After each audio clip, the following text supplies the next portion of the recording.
میں نے کشف المحجوب شریف سے یہ 3 سیمینار کیے۔ پاکستان اور پاکستان سے باہر بگڑے ہوئے لوگ اس موقف سے جو کچھ ہم نے تینوں سیمینارز میں بیان کیا اختلاف رکھتے ہیں اور روافض کی بولی بولتے ہیں۔ میں دعوت فکر دیتا ہوں ان کو، میرے سامنے آ کے تو کیا گھر بیٹھے ہی میری ان دلیلوں کا جواب دے دو۔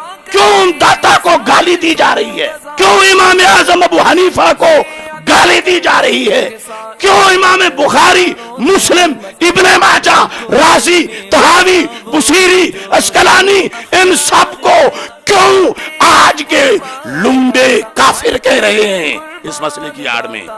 رافضی پیر، رافضی خطیب داتا کی سٹیج پر خمینی کی بولی بول گئے تو تاریخ کبھی بھی معاف نہیں کرے گی۔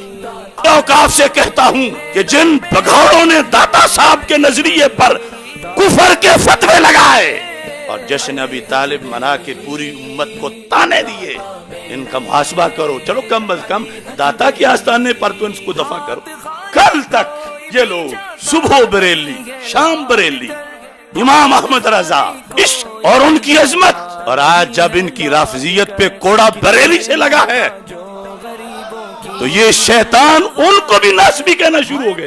اگر امام رضا کو بھوکیں گے تو ہم ان کی بولتی بند کر دیں گے۔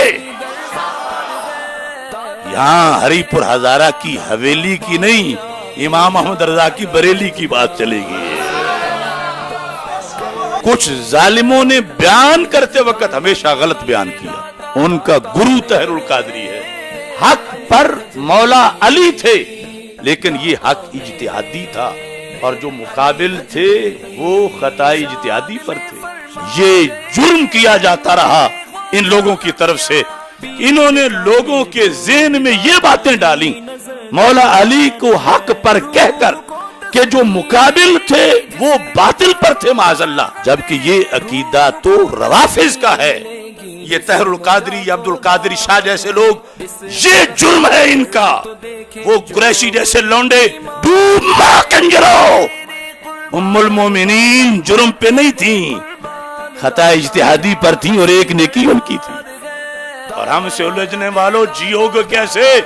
تمہیں تو داتا بھی رگڑا لگائیں گے، تمہیں مجدد الفیسانی بھی رگڑا لگائیں گے، تمہیں امام احمد رضا بریلوی بھی رگڑا لگائیں گے۔